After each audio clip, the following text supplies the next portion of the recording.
Salam, hər vaxtınız xeyir. Blok sınaq 5-dəki sualların həllinə baxaq. Bizə kompleks ədəd verilib, z bərabərdir 5 çıx 2. Bizdən bu kompleks ədəd üçün z vurulsun, z üstü xət, yəni qoşmasına hasilini soruşur. Həmin z ədədinin qoşması, yəni qoşma kompleks ədəd olacaq 5 üstəgəl 2. Yəni 5 minus 2i'ni vurmalıyıq biz 5 üstəgəl 2'yə. 25 çıx 4 i kvadratı. I kvadratı da bilirik ki mənfi 1'dir. 25 üstəgəl 4, düzgün cavab 29. Yəni C variantı. İkinci suala baxırıq. O mərkəzli çevrəyə B nöqtəsində AB toxunanı və BC vətəri çəkilmişdir. BC göğsü 84 dərəcə olarsa ABC bucağını soruşur. Həmin şəkli mən təzədən burada çəkmək istəyirəm. Deməli, burada AB toxunanı çəkilib. AB toxunanı və deyək ki, mərkəzi O nöqtəsində olan çevrədir. Daha doğrusu, burada üçbucaq mərkəzi O nöqtəsindədir. Burada C. Aha, bizə deyir ki, BC göğsü 84 dərəcədir. Bu göğs 84 dərəcədir. Bu göğs 84 dərəcədirsə əgər, BC göğsü 84 dərəcədirsə, buradakı mərkəzi bucaq da olacaq 84 dərəcə. Çünki mərkəzi bucaq uyğun göğsün yarısına bərabərdir. Bizə nə soruşur? Bizdən ABC bucağını soruşur. Heç mərkəzi bucağa ehtiyac yoxdur. Biz bilirik ki, toxunan və vətər arasında qalan bucaq, yəni AB toxunandır, CB də vətərdir. Toxunan və vətər arasında qalan bucaq uyğun göğsün yarısına bərabərdir. Yəni 84'ün yarısı olacaq 42. Yəni Y variantı. Deməli, burada kökün altında 1/96'nı orta qruq çıxardırıq. Qalır neçə? 1/69 çıx 0/25 bərabərdir. 1/69'dan 0/25 çıxsaq, verir bizə 1/44. Yəni kökün altında 1/96 vurulsun 1/44. 1/96'dan 1/3 çıxır. 1/44'dən də 1/2 çıxır. 13'ü 12'ye vuranda hesablama səhv eləmişik görürsən. Yox, düzgündür. 156 olmalı deyildimi? Baxaq görək.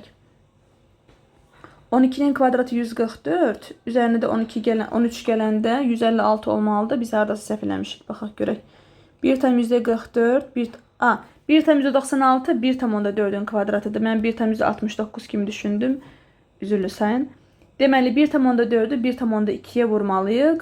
Sonu 8 ilə qutaran ədəd 168. Amma vergüldən sonra 2 rəqəm olmalıdır. 1/68 düzgün cavab B variantı. Mən 1/69 kimi düşündüm onu. Ona görə səhv etdim. Düzgün cavab 3-cü sualda B variantı. Baxaq 4-cü suala. İndi sərhədlərini də görə bilmirəm burada. Bulanıq olduğuna görə sərhədlərini görək çıxara bilərikmi? Əvvəlcə kökün altındakı ifadəni sadələşdiririk. Neçə olsun? Deməli, kökün altında 1 minus kosinus kvadratı x. Biz bilirik ki, trigonometrik eynilik sinus kvadratı x üstəgəl kosinus kvadratı x bərabərdir 1'ə. Buradan sinus kvadratı x 1 minus kosinus kvadratı x'e. Deməli, burada olacaq kökün altında sinus kvadratı x. Buradan da kökdən kvadrat gedir, modulda sinus x'e bərabərdir. İndi bu modulu nə edəcəyik? İntegral sərhədləri pi'dən. Yəqin ki, oradakı ədəd 3pi/2'dir, yəni 270 dərəcə olmalıdır. 3pi/2.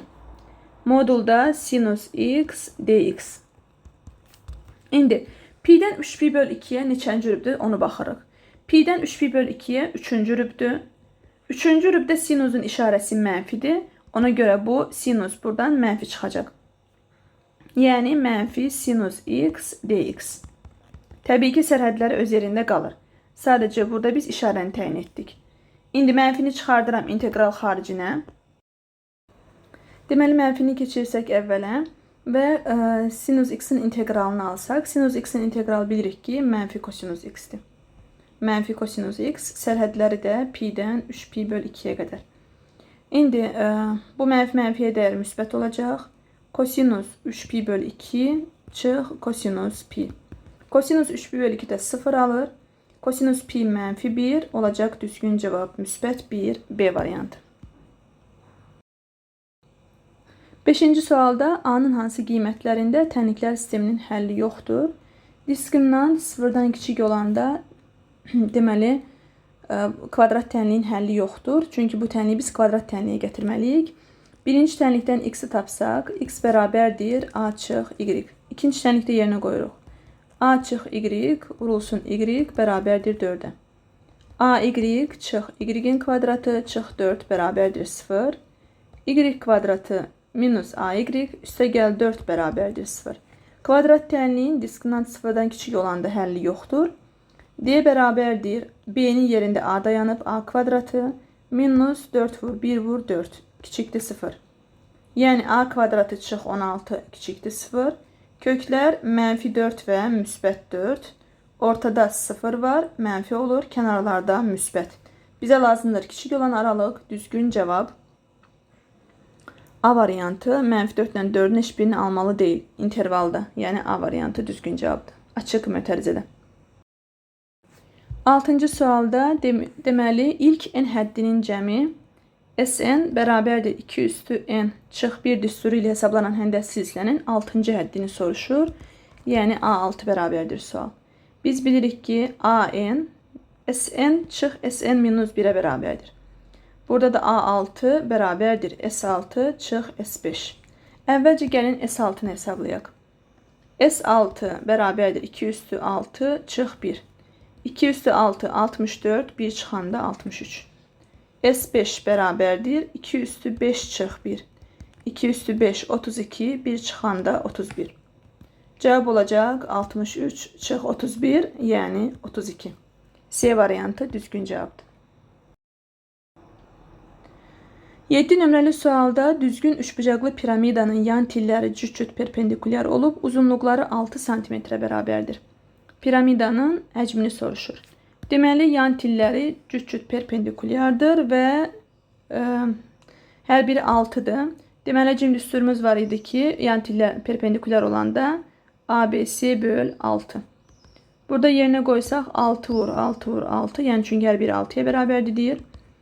6'lar ixtisar gedir. Cevap 36 B variantı. Bu sual deməli bu il qəbul imtahanında da düşmüşdü, amma ədəd fərqli idi.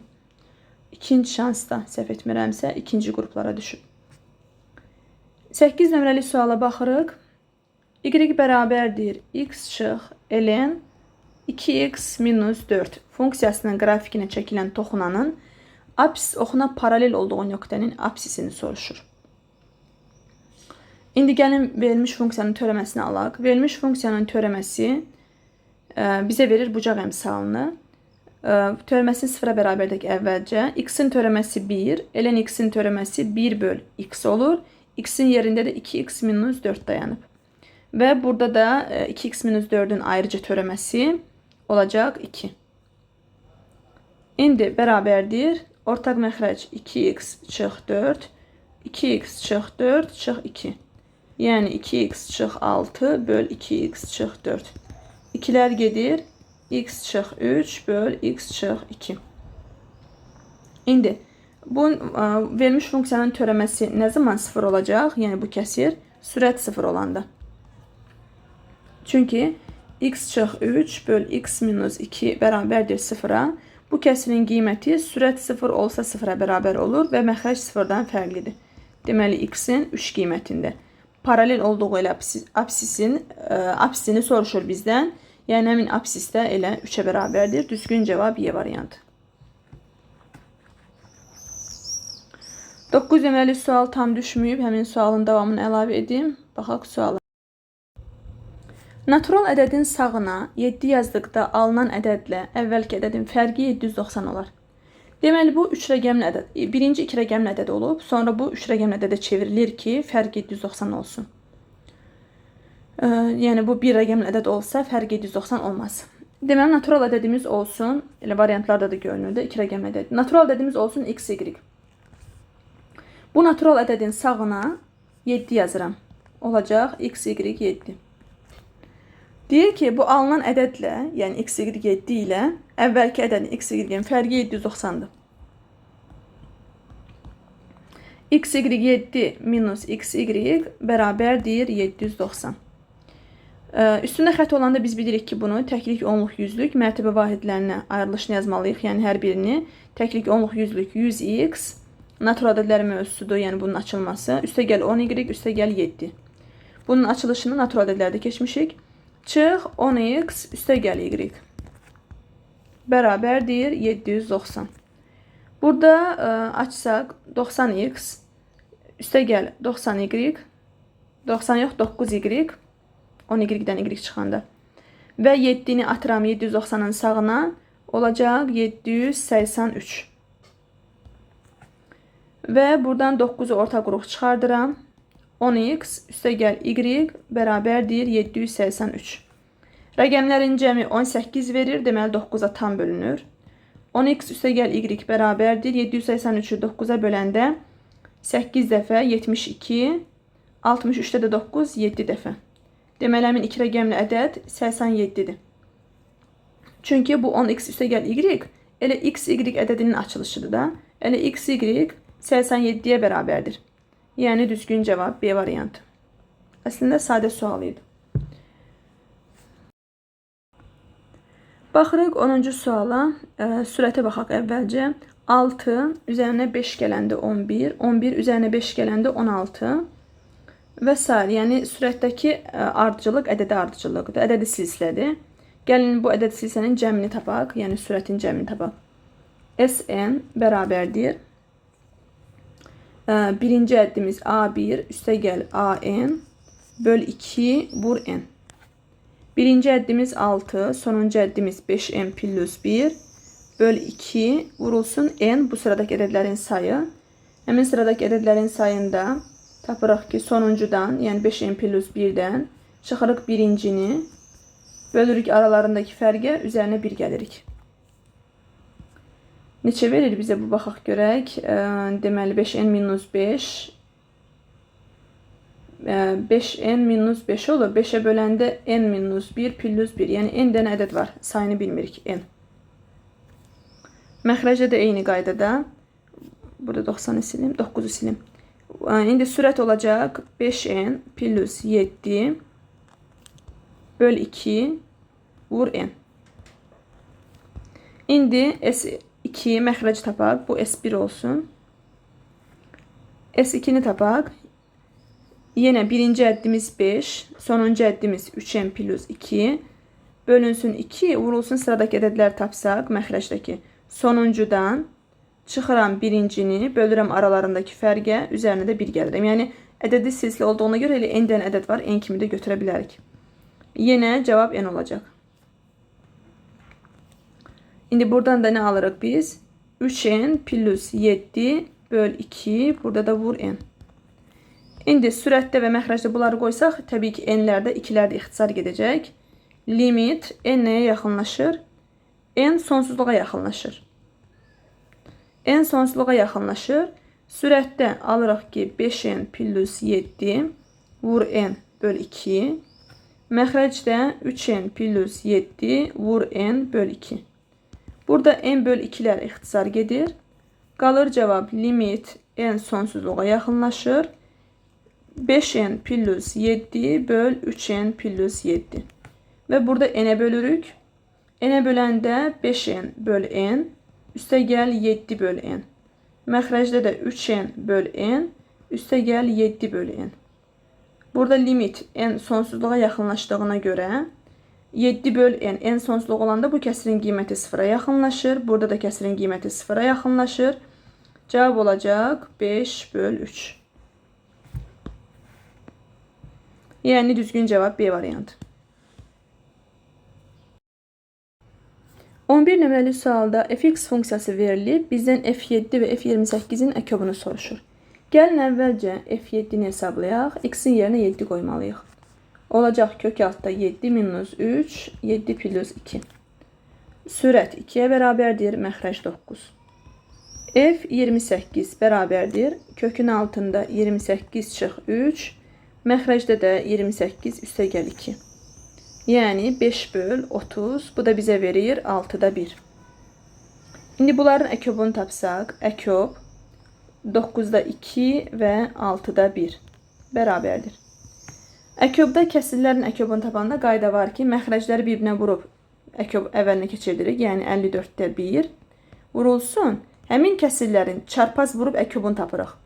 Ekob 2 vur 6, 12, 1 vur 9, 9. 12 və 9'u sadə vuruqlara ayırıb ekobunu tapa bilərsiniz. Yəni ekob 36 olur.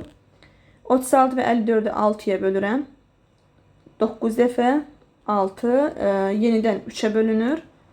2 dəfə 9'u 3'ə böləndə 3 dəfə, 6'nı 3'ə böləndə 2 dəfə. Deməli birbaşa ilə nəyi bölə bilərdik? 18'ə böldük də deməli. Cavab olacaq 3'də 2. Yəni B variantı. Baxırıq 12 nömrəli suala. Paralelogramda BH HD perpendikulyardır. Deməli hündürlükdür. BH 4'dür. HD 6'dır. Perimetri ABCD 28. ABCD'nin sahəsini soruşur. Deməli, baxaq görək. 4 6'dırsa perimetrini veriblər bizə. Bura bir yazaq 1A. Burada olsun X. Yoxdur çünki bu da. BH HD'ye perpendikulyardır. Biz diagonalı tapsaq, diagonalı tapdıqdan sonra, yəni B ilə D-ni birləşdirib diagonalı tapa bilərik. Diagonal tapdıqdan sonra da yenə tərəflər yoxdur onsuz. Yenə tərəflər əksikdir. Ona görə ondan getməyək. Elə gəlin perimetrlə gedək görək nə alırıq. Birinci perimetrlə yanaşaq. P bərabərdir 2A plus B. Yəni 28 bərabərdir 2 vur. Tərəflərdən biri A'dır. Digər tərəfdə X plus 6. 28'i 2'ye böləndə 14 bərabərdir A plus X plus 6. Buradan A plus X bərabərdir 14'dən 6 çıxanda 8. Sonra isə burada ABH üçbucağı var. Buna Pifagor teoremini tətbiq edirik.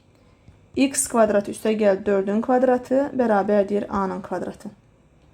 Buradan A kvadratı çıx X kvadratı bərabərdir 16 alırıq. A çıx X, A plus X bərabərdir 16'ya. A plus X bizdə var 8. Deməli A minus X 16'nı 8'e böləndə 2 alırıq. İndi bundan sonrası yenə tənliklər sistemi. Yəni A üstə gəl X bərabərdir 8'e. A çıx X bərabərdir 2'ye.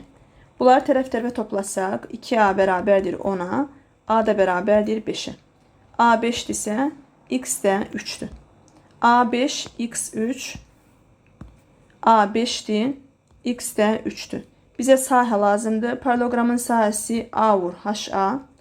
Yəni tərəfimiz 3 üstə gəl 6 9.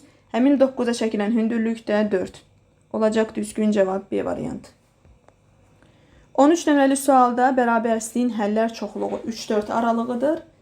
X K'dan böyükdür. X M'dən kiçikdir. Həllər sistemini tam həllərinin cəmini soruşur.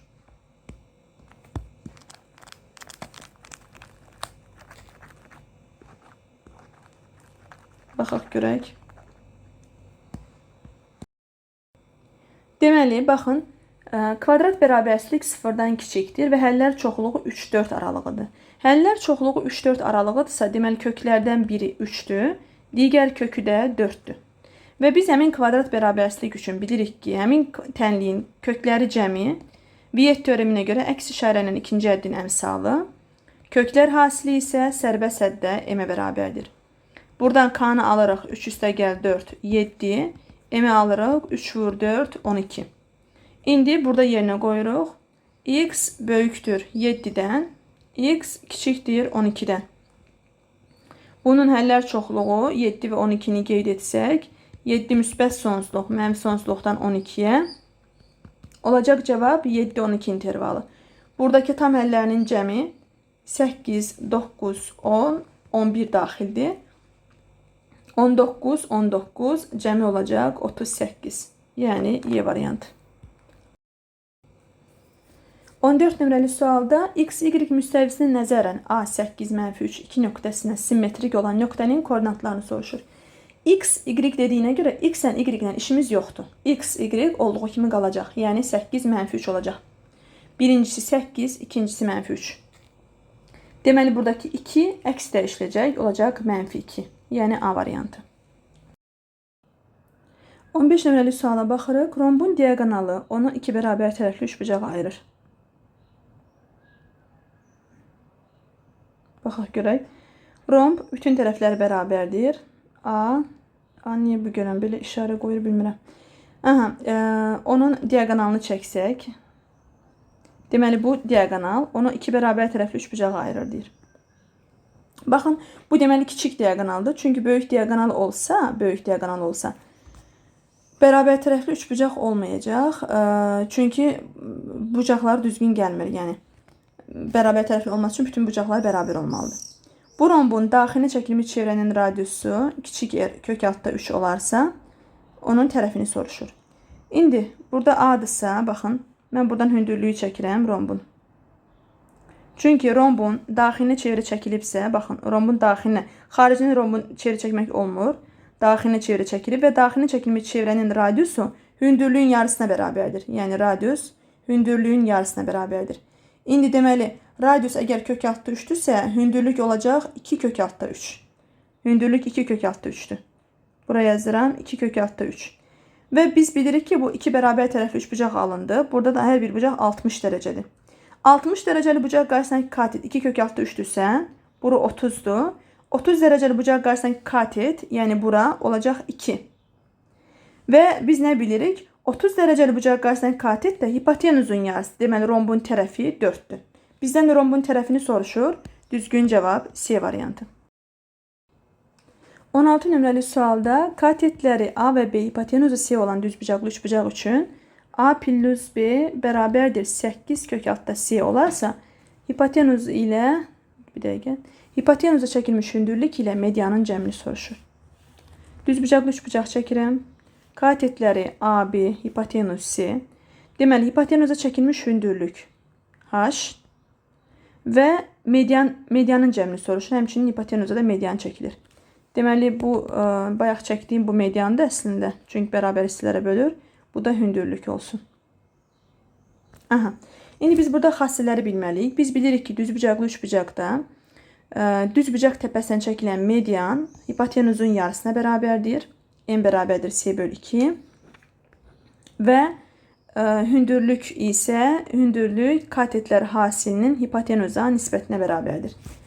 İndi Pifaqor teoremini tətbiq edirik. A kvadratı üstəgəl B kvadratı bərabərdir C kvadratı. Bunu açırıq müxtəsər düsturuna görə A plus B-nin mötərizə kvadratı çıx 2AB bərabərdir C kvadratı. A plus B-nin yerinə yazıram 8 kök altda C. 8 kök altda C-nin kvadratı çıx 2 vur. Buradan AB-ni tapıram. Buradan AB-ni tapsaq alırıq ki H vur C. Çünki mən katetləri istəmirəm. Mənə hündürlük və median lazımdır. A vur B-nin yerinə də yazıram HC bərabərdir C kvadratı. 64C çıx 2HC bərabərdir C kvadratı. Hər tərəfi C-yə bölürəm və C sıfırdan fərqlidir təbii ki. Çünki hipotenuz sıfır ola bilməz. Olacaq 64 çıx 2H bərabərdir C-yə. Hər tərəfi C-yə böləndə. Buradan nə alırıq? Bir dəqiqə. Hündürlük var. C-nin yerinə də biz 2M yazmalıyıq. Çünki bizə hipotenuz lazım deyil. Medianla hündürlük lazımdır. C də bərabərdir nəyə? 2M. Burada C-nin yerinə də 2M yazsaq. 2H bərabərdir. C-nin yerinə 2M yazıram. 2H-ı 2M'in yanına atıram. 64 bərabərdir 2H üstəgəl 2M. Hər tərəfi də 2-yə böləndə hündürlük ilə medianın cəmi alınır 32. Bizdən də hündürlük ilə medianın cəmini soruşur. Düzgün cavab B variantı.